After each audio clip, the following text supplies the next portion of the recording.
Good morning मित्रों, कैसे हो आप लोग। उम्मीद है कि आप लोग पढ़ रहे होंगे और इस कक्षा से लाभान्वित होंगे। आज हम लोग बात करेंगे सिंधु सभ्यता के अंतिम चरण में कि सिंधु सभ्यता में जीवन पद्धति क्या था और सिंधु सभ्यता के समय, हड़प्पा सभ्यता के समय या कांस्ययुगीन सभ्यता के समय क्या राजनीतिक परिस्थितियाँ थी, क्या धार्मिक परिस्थितियाँ थी, क्या सामाजिक परिस्थितियाँ थी और क्या आर्थिक जीवन पद्धति था। हम लोग इस पे आज बात करेंगे। तो सबसे पहले हम लोग जान चुके हैं कि सिंधु सभ्यता का समयकाल क्या था, सिंधु सभ्यता का उद्भव क्या था, सिंधु सभ्यता से संबंधित व्यक्ति कौन थे और सिंधु सभ्यता का विस्तार कहाँ तक था और सिंधु सभ्यता का मुख्य स्थल कौन कौन सा और किस किस देश में है जो परीक्षा के लिए उपयोगी है। मुझे उम्मीद है कि अभी से पहले वाला सारा क्लास आप लोग देखे होंगे। तो आज हम लोग बात करेंगे वह मुख्य बिंदु सिंधु सभ्यता का जिससे सिंधु सभ्यता में परिवर्तन और सिंधु सभ्यता के जीवन पद्धति को समझने में सहायक होगा। तो आइए मित्रों, हम लोग बात करेंगे सिंधु सभ्यता के जीवन पद्धति का कि सिंधु सभ्यता में जीवन पद्धति क्या था। तो सबसे पहले देखते हैं राजनीतिक जीवन कि कैसे सिंधु सभ्यता में लोग शासन करते थे। क्या वहाँ राजतंत्र थी या प्रजातंत्र थी, वहाँ की राजधानी क्या थी और क्या सोर्स है हमारे पास। फिर हम लोग बात करेंगे सामाजिक जीवन का कि कैसे एक परिवार और ग्राम का उस समय स्वरूप था। फिर हम लोग बात करेंगे कि लोग किस आधार पे रहते थे, उनका धर्म क्या था, क्या वो धर्म में विभाजित थे। फिर बात करेंगे कि उनका व्यवहार कैसा था, वो किस मानसिकता के थे। फिर हम लोग बात करेंगे उनका भोजन जीवन यापन के लिए क्या था। फिर हम लोग बात करेंगे उनका आभूषण क्या था, क्या वो आभूषण का प्रयोग करते थे। फिर हम लोग बात करेंगे कि क्या उनका मनोरंजन का साधन क्या था, सिंधु सभ्यता के लोग मनोरंजन करते थे, अगर करते थे तो मनोरंजन के लिए किस किस चीज़ का प्रयोग करते थे। फिर हम लोग बात करेंगे आर्थिक जीवन का। आर्थिक जीवन में मित्रों हम लोग देखेंगे कि क्या आधार था जिस पे सिंधु सभ्यता के लोग निर्भीत थे। फिर हम लोग देखेंगे कि उस आधार में क्या कृषि आधार था, अगर कृषि था या व्यापार था तो उनका आधार क्या था। फिर हम लोग बात करेंगे कि क्या उस समय पशुपालन होती थी। फिर हम लोग बात करेंगे क्या उद्योग था, व्यापार था। फिर हम लोग बात करेंगे कि क्या ये कृषि या उद्योग का निर्यात या आयात या किसी भी पदार्थ का निर्यात या आयात उस समय के समय में हुआ करता था, क्या अगर हुआ करता था तो वो कौन सी पदार्थ थी। फिर हम लोग देखते हैं सिंधु सभ्यता के धार्मिक जीवन का कि क्या उस समय धार्मिक जीवन का स्वरूप था। सिंधु सभ्यता के समय धार्मिक जीवन का स्वरूप क्या था। तो देखते हैं कि सिंधु सभ्यता में धार्मिक जीवन में कि वो लोग किस चीज़ का पूजा करते थे। क्या वो धर्म से संबंधित मामलों में कट्टरवादी थे, लौकिक या अलौकिक स्वरूप में विश्वास करते थे। उनकी महत्वाकांक्षी जो सोच थी वो धर्म पे आधारित थी या नहीं थी। तो मित्रों इस तरह से हम लोग सिंधु सभ्यता के राजनीतिक, सामाजिक, आर्थिक और फिर अंततः धार्मिक परिवर्तन और समय और उसमें उस समय उपलब्ध स्थिति को समझेंगे। फिर इसके बाद हम लोग देखेंगे कि सिंधु सभ्यता का पतन क्यों हुआ, अगर हुआ तो क्यों हुआ और इसका कारण क्या था। तो मित्रों सबसे पहले हम लोग विवरण करते हैं, स्पष्ट देखते हैं कि सिंधु सभ्यता के समय स्रोत क्या है। तो सिंधु सभ्यता के समय के स्रोत का अभाव देखा जाता है। राजनीतिक जीवन में सिंधु सभ्यता के बारे में जब बात करते हैं तो हम लोगों के पास कोई ऐसा साक्ष्य उपलब्ध पूर्णतः स्पष्ट रूप से नहीं है जिससे हम लोग राजनीतिक जीवन को सही सही समझ पाए। लेकिन अनुपातः संभवतः हम लोग मानते हैं कि राजनीतिक जीवन पुरोहित, व्यापारी और नगर प्रशासन द्वारा चलाया जाता था।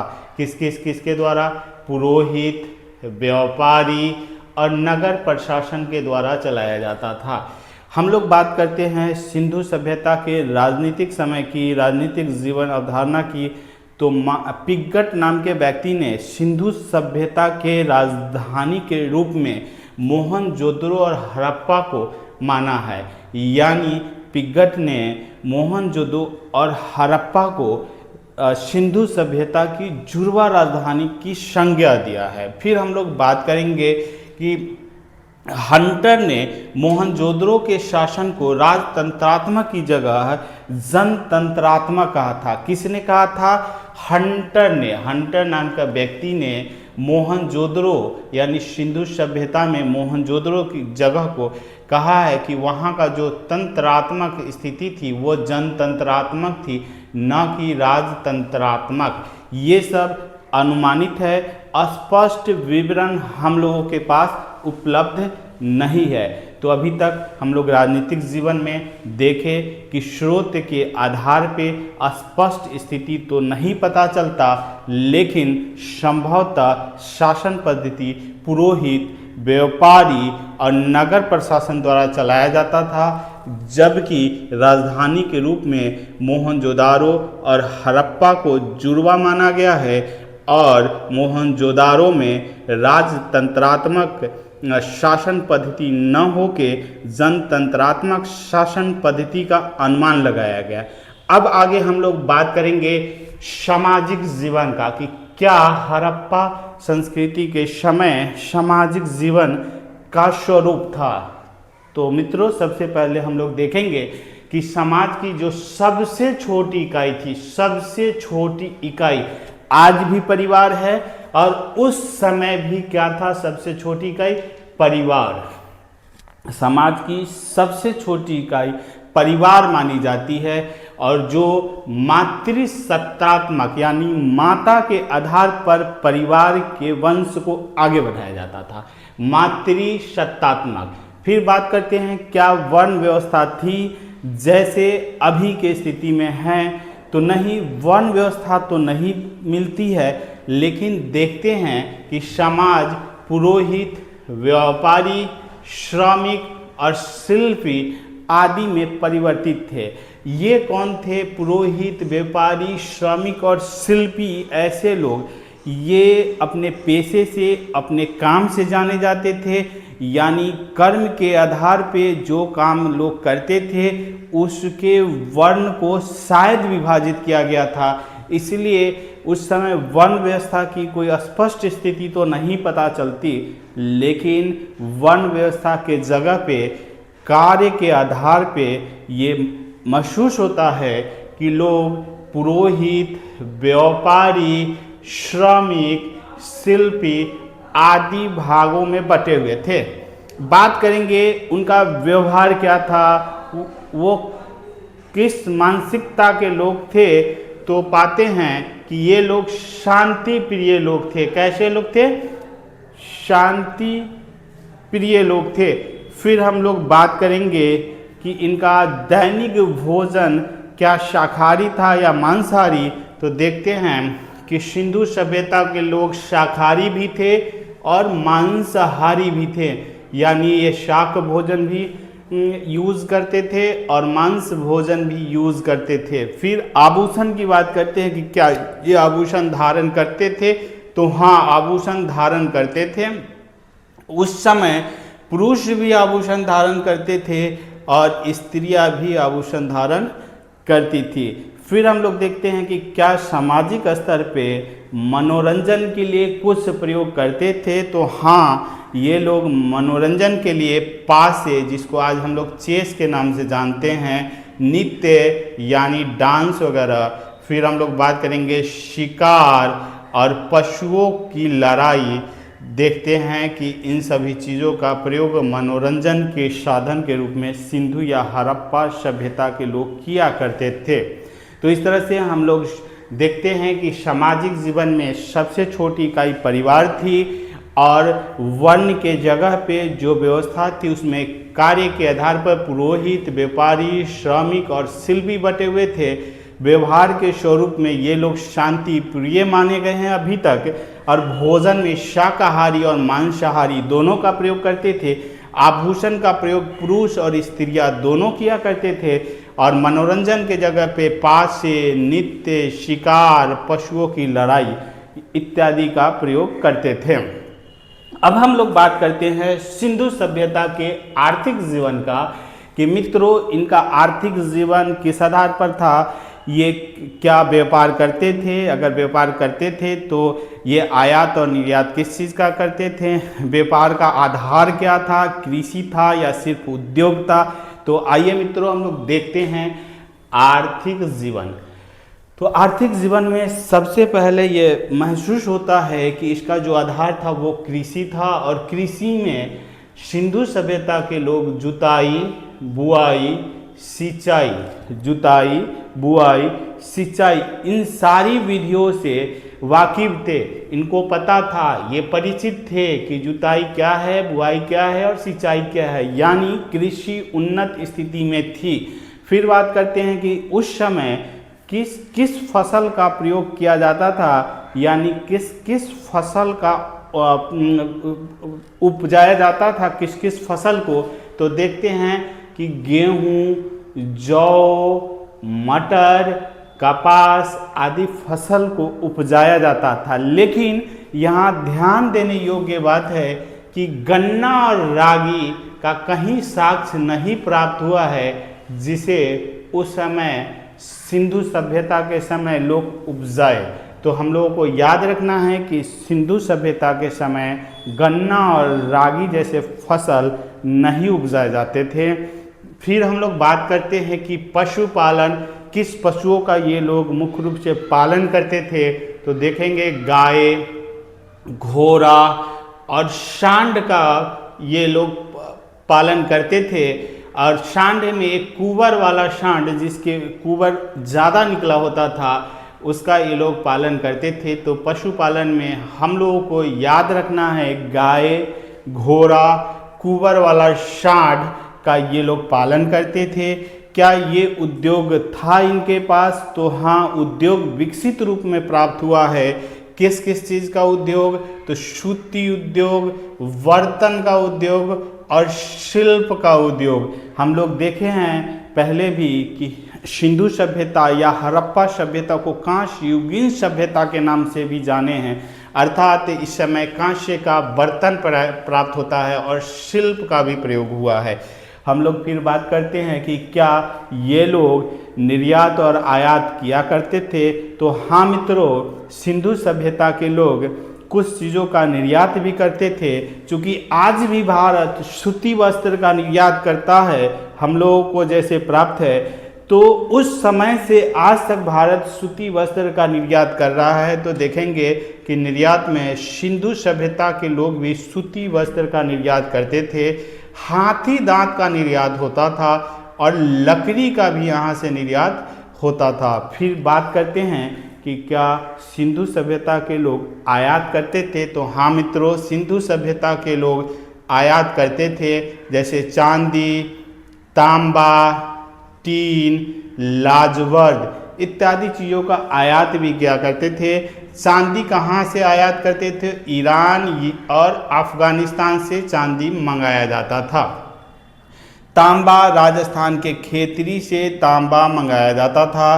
फिर टीन, अफगानिस्तान से टीन का निर्यात किया जाता था। और फिर बात करेंगे लाजवर्द, तो मेसोपोटामिया से लाजवर्द मंगाया जाता था। तो इस तरह से हम लोग देखते हैं कि आर्थिक जीवन में ये लोग कृषि प्रधान थे और कृषि से उद्योग तक इनकी विकसित थी। फसल के रूप में गेहूं, जौ, मटर और कपास से परिचित थे, जबकि गन्ना और रागी से ये परिचित नहीं थे। पशुपालन में गाय, घोड़ा, कुंवर वाला सांड का पालन करते थे। उद्योग में सूती उद्योग इनका मुख्य था। बर्तन और शिल्प का भी उद्योग करते थे। निर्यात में सूती वस्त्र, हाथी दांत और लकड़ी करते थे, जबकि आयात में इनके पास चांदी, तांबा, टीन और लाजवत का प्रयोग करते थे। मित्रों, ये सब याद रखना है, परीक्षा में बहुत उपयोगी है। प्रत्येक एग्जाम में ये क्वेश्चन कहीं ना कहीं से फैक्ट के रूप में आता है, और जब आप मेंस दोगे तो वहाँ भी क्वेश्चन रहता है कि सिंधु सभ्यता के जीवन पद्धति का वर्णन कीजिए। क्या अभिप्राय है कि सिंधु सभ्यता में लोग नगरीय सभ्यता को दिखाते हैं, तो आप इससे क्या समझ रहे हैं? ऐसे क्वेश्चन बार बार आपको परीक्षा में देखने को मिल जाएगा। अब हम लोग बात करते हैं सिंधु सभ्यता के धार्मिक जीवन का, कि क्या सिंधु सभ्यता के लोग पूजा व्यवस्था में विश्वास करते थे? क्या इनका जीवन लौकिक था या अलौकिक था? क्या ये धर्म पे अधिक विश्वास करते थे? अगर पूजा करते थे तो किस देवता का, किस देवी का पूजा करते थे? इनके लिए सबसे मान्य देवी देवता कौन कौन से थे? तो मित्रों, हम लोग देखेंगे सिंधु सभ्यता के धार्मिक जीवन का। तो देखते हैं सिंधु सभ्यता में सबसे पहले कि लौकिक सभ्यता पर धर्म वर्चस्वशाली नहीं था। मतलब लौकिक क्या होता है? जो सांसारिक जीवन है, और संसार से परे जो जीवन होता है उसको हम लोग अलौकिक जीवन कहते हैं। यानी भगवान ऐसे चीज़ों पे भरोसा कम था। उस समय धर्म वर्चस्वशाली नहीं थी। माना जाता है कि अंधविश्वास की कमी थी। फिर हम लोग देखते हैं मंदिर का प्रमाण। तो क्या मंदिर का प्रमाण सिंधु सभ्यता से अभी तक हम लोग को मिला है? तो याद रखेंगे, सिंधु सभ्यता से मंदिर का प्रमाण अभी तक नहीं मिला है। फिर बात करते हैं कि ये लोग पूजा किया करते थे। तो हाँ, सिंधु सभ्यता के लोग पूजा किया करते थे, लेकिन मातृ देवी की पूजा किया करते थे और उर्वरता की देवी की पूजा किया करते थे। मातृ देवी की पूजा का साक्ष्य मोहनजोदारो से मिला है, जबकि उर्वरता के देवी के पूजा का साक्ष्य हड़प्पा से मिला है। हड़प्पा जगह स्थल है, वहाँ से। फिर हम लोग बात करते हैं कि इनके प्रमुख देवता कौन थे। तो देखे हैं कि ये लोग पशुपालन करते थे, और पशुपालन में एक कुंवर वाला सांड का वर्णन किए हैं। तो सबसे इनका जो सबसे जो प्रमुख देवता थे वो वही पशुपति या कुंवर वाले सांड को माना गया है। ये लोग नाग पूजा भी करते थे, लिंग योनि का पूजा करते थे, और उस समय स्वास्तिक चिन्ह का भी प्रयोग देखने को मिला है। तो माना जाता है कि इनके लिए ये शुभ चिन्ह था। फिर हम लोग बात करेंगे कि लोथल और कालीबंगन से अग्निकुंड का प्रमाण मिला है। तो इससे अनुमान लगाया जाता था कि लोग हवन किया करते थे, यानी अग्नि पूजा का प्रमाण प्राप्त होता है। फिर हम लोग बात करेंगे कि ये लोग और किस चीज़ का पूजा करते थे। तो वृक्ष का पूजा देखने को मिला है, और पशुओं का पूजा करते हुए इनको देखने को मिला है। तो इस तरह से दोस्तों देखते हैं कि धार्मिक जीवन में धर्म बलशाली नहीं था, मंदिर का प्रमाण नहीं है, पूजा में मातृ देवी या उर्वरता की देवी की पूजा होती थी। मोहर के रूप में पशुपति का प्रमाण मिला है, जो इनके प्रमुख देवता के रूप में जाने जाते। नाग पूजा, लिंग योनि पूजा, स्वास्तिक चीज का प्रमाण मिलता है। अग्निकुंड का प्रमाण भी लोथल और कालीबंगा से मिलता है, जबकि वृक्ष और पशु के पूजा का भी प्रमाण मिलता है। तो इस तरह से मित्रों हम लोग देखते हैं कि हड़प्पा या कांस्ययुगीन या सिंधु सभ्यता में कैसे राजनीतिक जीवन थी, सामाजिक जीवन थी, आर्थिक जीवन थी और धार्मिक जीवन थी। कैसी जीवन?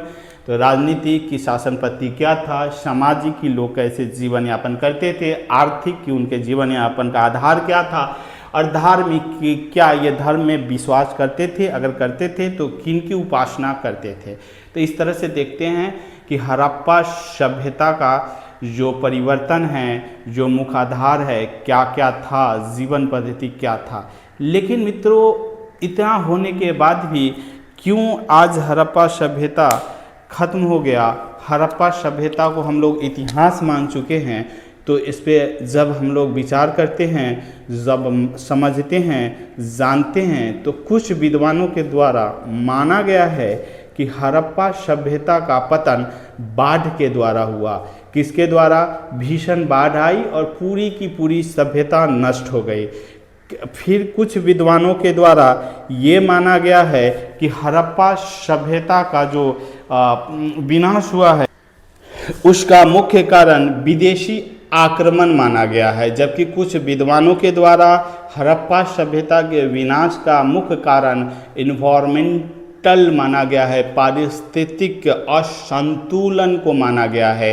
परंतु इस पे स्पष्ट विवरण देना बहुत प्रमाणित नहीं है। तो हम लोग देखेंगे कि बाढ़ के लिए जो मान्य प्रमाण है उसे मैके और जॉन ने दिया था। मैके और जॉन, बाढ़ के कारण हड़प्पा सभ्यता समाप्त हो गया, और इसे मानने वाले कौन हैं? तो मानने वाले हैं मैके और जॉन। मैके और जॉन जो इतिहासविद है, इन्होंने कहा है कि हड़प्पा सभ्यता बाढ़ के कारण खत्म हो गया। तो हमें याद रखना है कि हड़प्पा सभ्यता का पतन बाढ़ से हुआ। ये किसने कहा? तो मैके और जॉन। फिर हम लोग देखेंगे कि कुछ इतिहासविदों ने कहा कि हड़प्पा सभ्यता विदेशी आक्रमण के कारण खत्म हो गया, इसका पतन हो गया। इसको मानने वाले में हैं चाइल्ड और व्हीलर। कौन है? चाइल्ड और व्हीलर। हम लोग याद रखेंगे चाइल्ड एंड व्हीलर ने कहा कि विदेशी आक्रमण के कारण, किसके कारण? विदेशी आक्रमण के कारण हड़प्पा सभ्यता समाप्त हो गई है। फिर देखते हैं कुछ इतिहासविदों ने माना कि न तो बाढ़ के कारण न विदेशी आक्रमण के कारण, बल्कि हड़प्पा सभ्यता का पतन मुख्यतः पारिस्थितिक असंतुलन के कारण है। किसके कारण है? पारिस्थितिक असंतुलन के कारण। इसे मानने वाले में लोग हैं जिनका नाम है, इतिहासविद हैं जिनका नाम है फेयर सर्विस। किसके अनुसार? तो फेयर सर्विस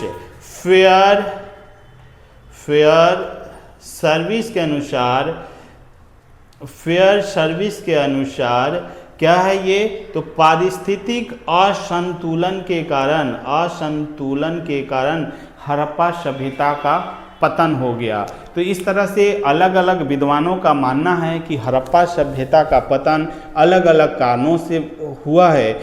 तो दोस्तों, अभी तक हम लोग जो पढ़े वो देखे कि कैसे प्रागैतिहासिक इतिहास यानी पाषाण काल से होते हुए मानव एक विकसित और नगरीय सभ्यता में प्रवेश करता है, जिसे आदि ऐतिहासिक काल या कांस्य युगीन सभ्यता या हड़प्पा सभ्यता या सिंधु सभ्यता या नगरीय विकसित सभ्यता के नाम से जाना गया, और जिसे हम लोग देखे कि कैसे इसका पतन बाढ़ या पारिस्थितिक असंतुलन या फिर विदेशी आक्रमण से हो गया। अब हम लोग बात करेंगे आदि ऐतिहासिक काल में ही वैदिक युग का, कि वह समय जब हम लोग यहाँ देखे हैं धार्मिक जीवन में कि लौकिक सभ्यता पर धर्म वर्चस्वशाली नहीं थी, लेकिन अब हम लोग देखेंगे कि वैदिक सभ्यता में कैसे लोग लौकिक सभ्यता से अलौकिक सभ्यता के तरफ, लौकिक जीवन से अलौकिक जीवन के तरफ धीरे धीरे बढ़ते हैं और धर्म वर्चस्वशाली होने लगती है। उनकी कैसे राजनीतिक जीवन, फिर सामाजिक जीवन, फिर आर्थिक जीवन, फिर धार्मिक जीवन बदलने लगता है। और फिर उसमें हम लोग देखेंगे दो भाग आदि ऐतिहासिक काल में, वैदिक सभ्यता में पूर्व वैदिक काल और उत्तर वैदिक काल, और फिर उसके बाद देखेंगे कैसे इनका सामाजिक जीवन राजनीतिक जीवन को प्रभावित करता है और राजनीतिक जीवन आर्थिक जीवन को प्रभावित करता है, और आर्थिक जीवन फिर से सामाजिक जीवन और धार्मिक जीवन को बदल देता है, और पहले के शासन पद्धति में एक नई उद्भव होती है राजतंत्र का। और देखते 600 BC तक आ जाएंगे, और फिर देखेंगे कि कई अलग अलग क्षेत्र में अलग अलग साम्राज्य का उद्भव होगा। और फिर हम लोग देखेंगे कि धर्म का नाम, कि कैसे बौद्ध धर्म, जैन धर्म आदि धर्म की उत्पत्ति हो जाएगी। और धीरे धीरे हम लोग फिर से इतिहास के आज के दिन को देखेंगे। तो मित्रों, बने रहिए मेरे साथ। Thank you, bye.